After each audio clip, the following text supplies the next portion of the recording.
ಇನ್ನು ಬೆಂಗಳೂರಿನಲ್ಲಿ rowdy sheeter ಶಬ್ಬೀರ್ನನ್ನ ಬರ್ಬರವಾಗಿ ಕೊಲೆ ಮಾಡಿರತಕ್ಕಂತಹ ಘಟನೆ ಪೊಲೀಸ್ ಠಾಣೆಯ ಕೂಗಳತೆಯಲ್ಲೇ ನಡೆದಿರೋ ಮರ್ಡರ್ ಇದು.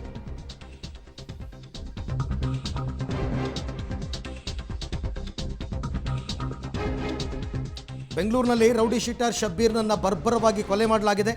ಪೊಲೀಸ್ ಸ್ಟೇಷನ್ ಹತ್ತಿರದಲ್ಲೇ ಆಗಿರೋದು. ಬಂಡೆಪಾಳ್ಯ ಮುಖ್ಯ ರಸ್ತೆಯ ಪಕ್ಕದಲ್ಲೇ ರೌಡಿ ಶಬ್ಬೀರ್ನನ್ನ ಕೊಲೆ ಮಾಡಿದ್ದಾರೆ. ಹಳೆ ದ್ವೇಷದ ಹಿನ್ನೆಲೆಯಲ್ಲಿ ಕೊಲೆ ನಡೆದಿರ್ತಕ್ಕಂಥ ಶಂಕೆ. ಅಫ್ಕೋರ್ಸ್ ಶಂಕೆ ಏನು ಅದೇ ಕಾರಣ ಇರುತ್ತೆ. ಹಳೆ ದ್ವೇಷ ಇಲ್ಲದಿದ್ರೆ ಯಾಕೆ ಸುಮ್ಮನೆ ಬಂದು ಕೊಲೆ ಮಾಡ್ತಾರೆ. ಸೋಮವಾರ ರಾತ್ರಿ ಸ್ನೇಹಿತರ ಭೇಟಿಗೆ ಬಂದಿದ್ದ ಶಬೀರ್ ಮಂಗಮ್ಮನಪಾಳ್ಯ ರಸ್ತೆಯಲ್ಲಿ ಅಟ್ಟಾಡಿಸಿ ಹತ್ಯೆ ಮಾಡಿದ್ದಾರೆ ಒಂದು ಗ್ಯಾಂಗ್ ಅಂತ. ಹತ್ಯೆ ಸ್ಥಳದ CCTV ದೃಶ್ಯವನ್ನು ಪೊಲೀಸರು ವಶಕ್ಕೆ ಪಡೆದಿದ್ದಾರೆ. ಬಂಡೆಪಾಳ್ಯ ಠಾಣೆಯಲ್ಲಿ ಕೊಲೆ ಪ್ರಕರಣ ದಾಖಲಿಸಿ ತನಿಖೆ. ಇದು ಟಿಪಿಕಲ್ ರೌಡಿಸಮ್ ಅಷ್ಟೇ. ರೌಡಿಸಮ್ ಅಲ್ಲಿ ನಿಮಗೆ ಅವ್ರ ಮೇಲೆ ಇವ್ರ ಮೇಲೆ ಅವ್ರು ನಡೀತಿರುತ್ತಲ್ಲ ಗಲಾಟೆ, ಬೀದಿ ಹೆಣನೇ ಆಗೋದು ಅಷ್ಟರಲ್ಲಿ. ಅದೇ ರೀತಿ ಟಿಪಿಕಲ್ ಎರಡು ಗ್ಯಾಂಗ್ಗಳ ನಡುವಿನ ಘರ್ಷಣೆ ಸಂಘರ್ಷದಿಂದ ಈಗ ರೌಡಿ ಶೀಟರ್ನನ್ನು ಒಂದು ಗುಂಪು ಎತ್ತಿದೆ. ಪೊಲೀಸರು ತನಿಖೆಯನ್ನು ಕೈಗೊಂಡಿದ್ದಾರೆ. ಬಂಡೆಪಾಳ್ಯ ಮುಖ್ಯ ರಸ್ತೆಯಲ್ಲಿ ನಡೆದಿರ್ತಕ್ಕಂಥ ಘಟನೆ. ಬೆಂಗಳೂರಿನಲ್ಲಿ ರೌಡಿ ಶೀಟರ್ ಶಬ್ಬೀರ್ನನ್ನು ಕೊಲೆ ಮಾಡಲಾಗಿದೆ. ಇವೊಂದೊಂದು ಗುಂಪು, ಇನ್ನೊಂದು ಗುಂಪು ಯಾವುದೋ ಇವಂದೇ ಏರಿಯಾದಲ್ಲೋ ಪಕ್ಕದ ಏರಿಯಾದಲ್ಲೋ ಇರುತ್ತೆ.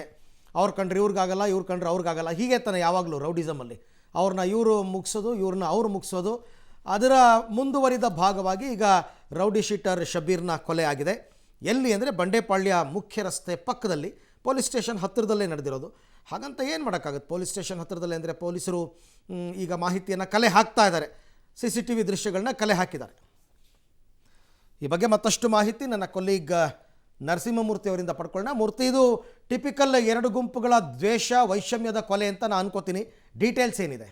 ಅರವಿಂದ, ನಿನ್ನೆ ರಾತ್ರಿ 10:30 ಸುಮಾರಿಗೆ ಬಂಡೆಪಾಳ್ಯ ಪೊಲೀಸ್ ಠಾಣಾ ವ್ಯಾಪ್ತಿಯ ಮಂಗಮ್ಮನಪಾಳ್ಯದಲ್ಲಿ ಶಬ್ಬೀರ್ ಅಂತೇಳಿ ಈತನನ್ನು ಅಟ್ಟಾಡಿಸಿ ಕೊಲೆಯನ್ನು ಮಾಡಲಾಗಿದೆ. ಈತನ ಜೊತೆ ಇದ್ದಂತಹ ವ್ಯಕ್ತಿಯ ಮೇಲೂ ಕೂಡ ಮೊದಲಿಗೆ ಕಾರದ ಪುಡಿಯನ್ನು ಎರಚಿದ್ದಾರೆ. 5 ಮಂದಿಯ ಗ್ಯಾಂಗ್ ಮಾರಕಾಸ್ತ್ರಗಳಿಂದ ಮಚ್ಚುಲಾಂಗ್ಗಳಿಂದ ಜಳಪಿಸಿ ಅಲ್ಲೇ ಕೊಲೆ ಮಾಡುವ ಕೆಲಸವನ್ನು ಮಾಡಿದ್ದಾರೆ. ಯಾವಾಗ ಈತನ ಮೇಲೆ ಮಾರಣಾಂತಿಕ ಹಲ್ಲೆ ಆಯಿತೋ ಆಸ್ಪತ್ರೆಗೆ ದಾಖಲಿಸುವ ಕೆಲಸವನ್ನು ಮಾಡಲಾಗುತ್ತೆ. ಆದರೆ ಅಷ್ಟರಲ್ಲಾಗಲೇ ಆತನ ಪ್ರಾಣ ಹೋಗಿರುತ್ತೆ. ಆದರೆ ಪೊಲೀಸರ ಪ್ರಾಥಮಿಕ ತನಿಖೆಯ ಪ್ರಕಾರ ಹಳೆ ವೈಷಮ್ಯದ ಹಿನ್ನೆಲೆಯಲ್ಲಿ ಕೊಲೆ ಮಾಡಿರುವಂತಹ ಶಂಕೆ ಪೊಲೀಸರು ವ್ಯಕ್ತಪಡಿಸಿದ್ದಾರೆ. ಮತ್ತೆ ಈಗ ಯಾರ್ಯಾರು ಈ ಕೊಲೆಯಲ್ಲಿ ಭಾಗಿಯಾಗಿದ್ರು ಅವರ ಹೆಸರುಗಳನ್ನು ಕೂಡ ಪೊಲೀಸರು ಈಗಾಗಲೇ ಫೈಂಡ್ ಔಟ್ ಮಾಡಿದ್ದಾರೆ. ಅವರಿಗೆ ಬಲೆ ಬೀಸುವ ಕೆಲಸವನ್ನ, ಹುಡುಕಾಟವನ್ನು ನಡೆಸುವ ಕೆಲಸವನ್ನ ಪೊಲೀಸರು ಮಾಡ್ತಿದ್ದಾರೆ. ಸದ್ಯಕ್ಕಂತೂ ಇದು ರೈವಲ್ರಿ, ಹಳೆ ವೈಷಮ್ಯದ ಹಿನ್ನೆಲೆಯಲ್ಲಿ ಕೊಲೆ ನಡೆದಿದೆ ಅನ್ನೋ ಒಂದು ಅಂದಾಜನ್ನ ಪೊಲೀಸರು ಮಾಡ್ತಿದ್ದಾರೆ. ಆರೋಪಿಗಳು ಸಿಕ್ಕ ಬಳಿಕ, ಈ ಕೊಲೆಗಾರರ ಪತ್ತೆ ಬಳಿಕ ಕೊಲೆಗೆ ನಿಖರ ಕಾರಣ ಏನು ಅನ್ನೋದನ್ನ ಪೊಲೀಸರು ಪತ್ತೆ ಮಾಡಬೇಕಾಗುತ್ತೆ.